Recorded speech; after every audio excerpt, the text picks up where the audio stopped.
Shabbat Shalom, my friends. Welcome to our Torah study group. This is a week of revelations, 2 revelations to be exact. Tonight, if you will, Saturday evening, we begin the celebration, the observance of the festival of Shavuot, which deals with the giving of Torah at Mount Sinai. Obviously, we'll be reading from the book of Ruth Sunday morning, whither thou goest, I shall go, and so forth and so on.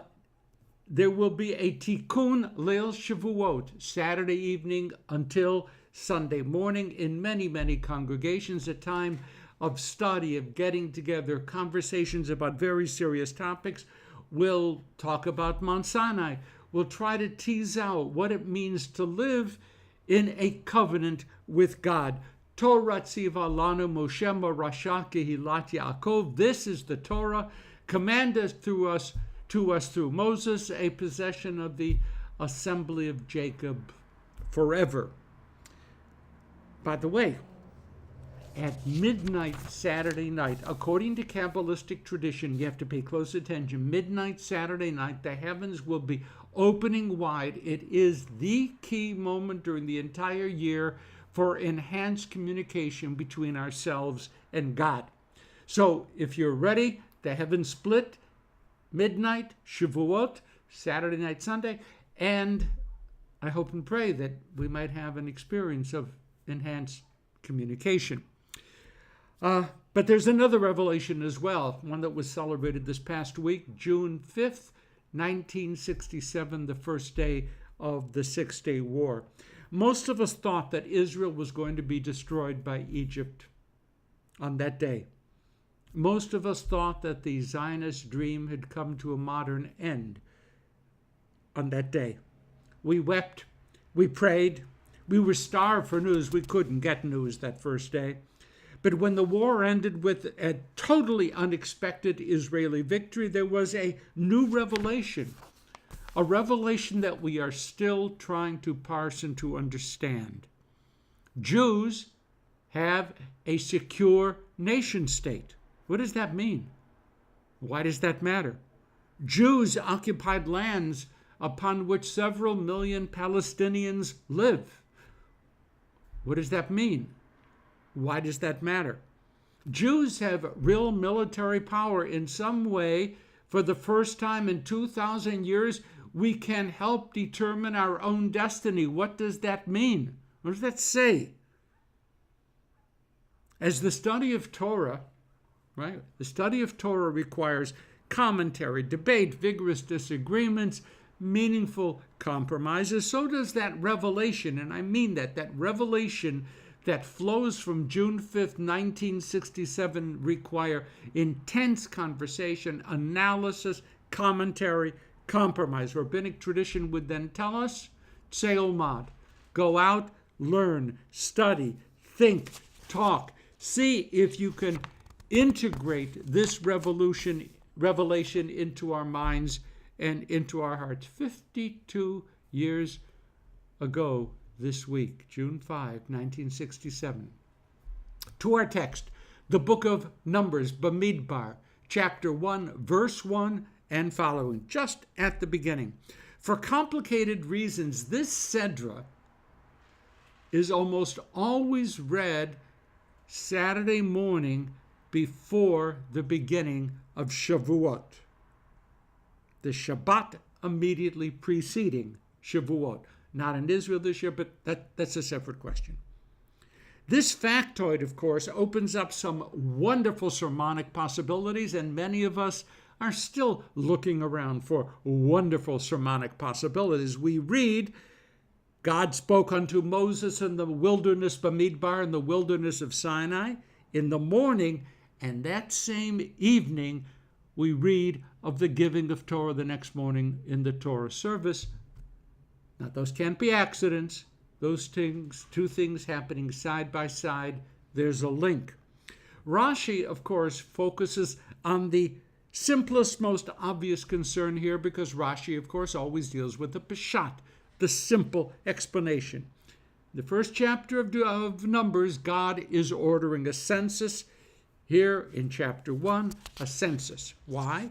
The Mishkan, the tabernacle, has now been completed and properly dedicated. The Shekhinah, the divine presence, has now taken up residence in the midst of the Israelite camp. So God wanted to count the people before they began the major part of what would be the 40-year wilderness wandering. Simple, fine. That's what Rashi said. Took a census. That's all that's involved in chapter 1. Ibn Ezra thought that the word Bamidbar was essential here because from now on, Moses didn't have to climb Mount Sinai in order to communicate with God. There was the Mishkan. God was present wherever they wandered, Bamidbar, because the Mishkan was, we're talking here. The Mishkan was in the wilderness. It's sort of like having in the wilderness Wi-Fi, 5G, great communication with God, don't need to be on Mount Sinai. So what Ibn Ezra says is, well, that's to teach us that the mitzvot that were given at Mount Sinai and the mitzvot explicitly given afterwards while in the desert have equal binding authority. They cannot be separated by Sinaitic and a little bit later. They are all binding in an equal kind of way. Now that's interesting and also very fine. You're gonna have to move aside. Thank you, dear. The modern commentator and teacher Pinchas Peli adds that Bamidbar was emphasized, Bamidbar, in the wilderness, because the wilderness is often associated with the lawless, the trackless waste, the ungovernable that exists within each one of us. The Bamidbar that the text is talking about isn't out there, it's in here. It is our inner midbar that the Torah exists to help us control. Okay, that's fine. That's good too. But my friends, and you knew this was coming, there are other voices in the conversation. One voice suggests that God was unwilling to give the Torah only just to the Israelites. Like a peddler in the shuk, God went from nation to nation to try to convince other peoples, would you take it? Would you take it? Here's the Torah. I'm selling special today. Good price. Take it. But they all turned it down. Only Israel said, Na'aseh v'nishma, will do. And then we're going to begin to study it and see what it is you want of us, v'nishma, and we'll study it. God wanted the Torah to be owned by a people committed to following it. That's why they were in Bamidbar, in the wilderness, and not, for example, in Jerusalem.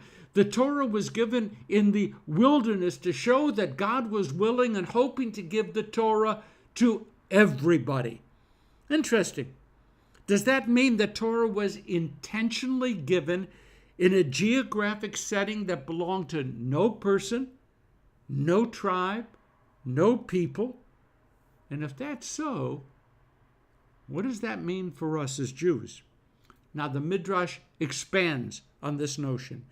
Not only was the setting in which Torah given hefker is a very important word, especially in the Talmud, ownerless, but Torah was given simultaneously in all of the languages of the world. Yes, of course it was given in Hebrew, because otherwise we wouldn't need to have Hebrew schools, God forbid. But it also was given at the very same time, simultaneously, in every language that existed. The school of Rabbi Yishmael taught, just as a hammer strikes a rock and causes chips, sometimes red sparks, to fly off in every direction, so every word that issued mipi hagvurah from the mouth of God divided itself up into all of the 70 languages in the world. Every language simultaneously received Torah. Now, so like the land and the people, the language of Torah was also hefker, ownerless. One last midrash. Rabbi Abahu, is quoted as saying, when God gave the Torah, no bird chirped, no fowl flew, no ox lowed, the sea did not roar, creatures did not speak, the whole world was hushed into silence. So everything about the giving of Torah was b'midbar, in a hefker wilderness, ownerless. Torah wasn't just meant for the land of Israel. Torah wasn't just meant for the people of Israel. Torah wasn't just expressed in the Hebrew language. And Torah wasn't just given to human beings. Torah belongs to no one. Therefore, Torah belongs to everyone. Torah is universal. Torah is cosmic. There is nothing so special about the Jewish people that caused God to turn to us. There is nothing intrinsically special about the Hebrew language. There is nothing intrinsically special about Eretz Israel, the land of Israel. And as compared to all of the other forms of life in the universe, there is nothing intrinsically special about humankind either. Without saying it, and sometimes even while actually denying it, I believe that the rabbis had a sense that any claim that we, or the land of Israel, or the Hebrew language, and indeed, or humanity itself, have to be very special in the eyes of God are based not upon what we are, but our specialness only flows from how we act, the choices we make, the degree to which we are open to the possibilities of life, what we choose to hear, what we choose to say, what we choose to see. That is where chosenness comes in. Even in the earliest mythologies of our people's founding, we usually refrain from visualizing ourselves as wrapped in some sort of mantle of privilege. Do you remember that quote in the Magid section early in the Haggadah for Pesach? Arami Oved Avi, our founding father, Abraham.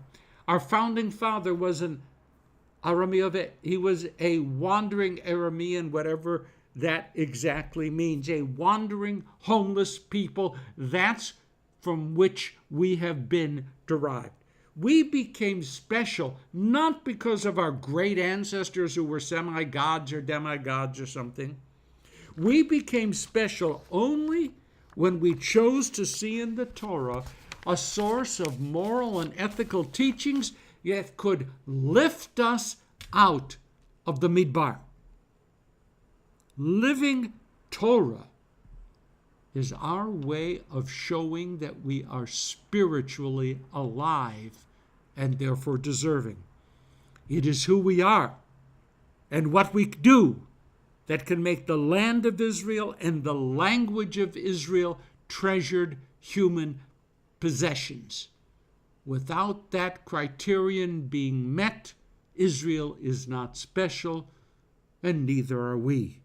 We are but dust and ashes, so we're told. But we are also but little lower than the angels. My friends, the rabbis seem to believe the midbar, the wilderness, lives within us always. The rabbis also believed that we do not have to choose to live b'midbar. Have a wonderful Shavuot. I hope that the heavens will open up for all of us. Looking forward, Saturday night, midnight. But before that happens, just in case, please hit share first, then go outside and see if the heavens split. Shabbat Shalom and Chag Samayach.